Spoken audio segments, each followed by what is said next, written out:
रामनवमी जुलूस के दौरान राजस्थान, मध्य प्रदेश और गुजरात समेत दीगर रियासतों में मुस्लिम मुखालिफ फसादात के खिलाफ पॉपुलर फ्रंट ऑफ इंडिया की जानिब से नांदेड़ जिला कलेक्टर दफ्तर के सामने आज एहतजाजी मुजाहिरा किया गया। मुजाहिरे में शरीक नौजवानों ने मुस्लिम मुखालिफ फसादात की शदीद अल्फाज में मजम्मत की और फसादियों के खिलाफ फौरी कार्रवाई करने का मुतालबा किया। फसादात को रोकने में नाकाम रियासती हुकूमतों और मरकजी हुकूमत को भी तनकीद का निशाना बनाया। फसादात की आला सतही जांच करने और फसादियों को कानून के शिकंजे में लाकर इन्हें कड़ी से कड़ी सज़ा देने की मांग भी की गई। मुल्क में मुसलमानों के खिलाफ दिन ब दिन हो रहे मुजालिम पर तशवीश का इजहार किया गया। अक़लियतों के हुकूक के तहफ़्फ़ुज़ के लिए पूरे मुल्क में एहतजाजी तहरीक शुरू करने की भी मांग की गई। फसाद मुतासिरा की बाद आबादकारी के लिए हुकूमती सतह पर इमदाद पहुँचाने की भी मांग की गई। PFI के एहतजाजी मुजाहिरे में कसीर तादाद में नौजवानों ने शिरकत की।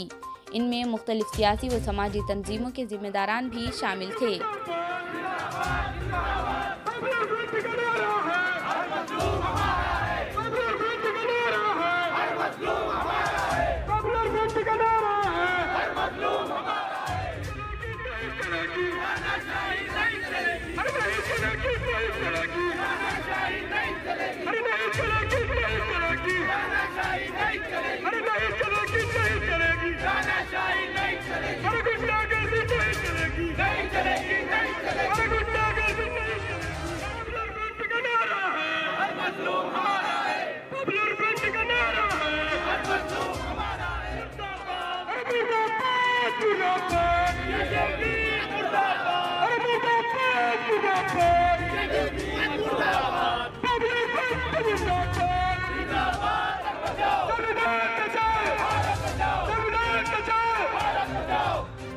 जैसा कि हम लोग जानते हैं कि पिछले कुछ दिनों पहले पूरे देश में रामनवमी मनाई गई, क्योंकि रामनवमी एक हिंदू मज़हब का त्यौहार है। लेकिन हम लोग ने देखा है कि रामनवमी के त्यौहार को RSS ने किस तरह एक नया मोड़ दिया है।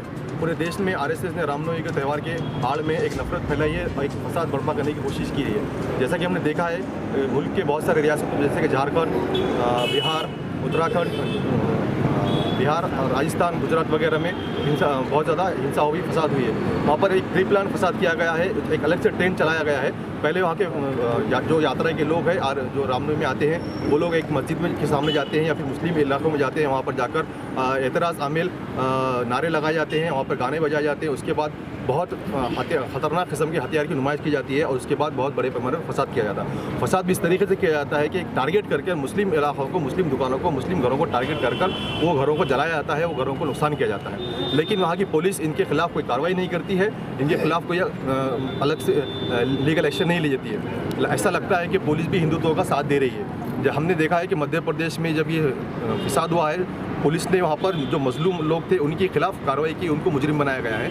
हमने ये भी देखा है कि राजस्थान में जब करौली में एक फसाद हुआ है, वहाँ पर मुस्लिम अक्सरियत इलाकों में रैली घुसी, वहाँ पर अलग अलग किस्म से एतराज़ किस्म के नारे लगाए गए, गाने बजाए गए और वहाँ पर फसाद किया गया। तो वहाँ पर जो मुस्लिम इलाका था वहाँ की दुकानों को चुन कर टारगेट किया गया और वहाँ को जलाया गया। जबकि हमने देखा कि बाजू जो दुकानें थी, गैर मुस्लिम दुकानें थी, हिंदू की दुकानें थी, उनकी दुकानें एकदम महफूज रहेगी। तो ये यहाँ पर एक और दूसरा सबसे बड़ा सवाल ये होता है कि आज देश की जो सबसे बड़ी सेकुलर पार्टीज़ है, तो सेकुलर पार्टीज़ इतने फसाद के लिए खामोश बैठी हैं। हमको ये समझ में नहीं आ रहा है कि ये सेकुलर पार्टीज़ आज क्यों खामोश बैठी है, चुप्पी क्यों साधी बैठी है। ऐसा लग रहा है कि इनकी चुप्पी, इनकी खामोशी शायद ये फसाद को तायद कर रहे हैं, फसाद की साथ दे रहे हैं। हमारा आज सेंट्रल गवर्नमेंट से ये डिमांड है कि इस जितने जगह पर फसाद हुआ है, ये तमाम फसाद की एक इन्वेस्टिगेशन की जाए।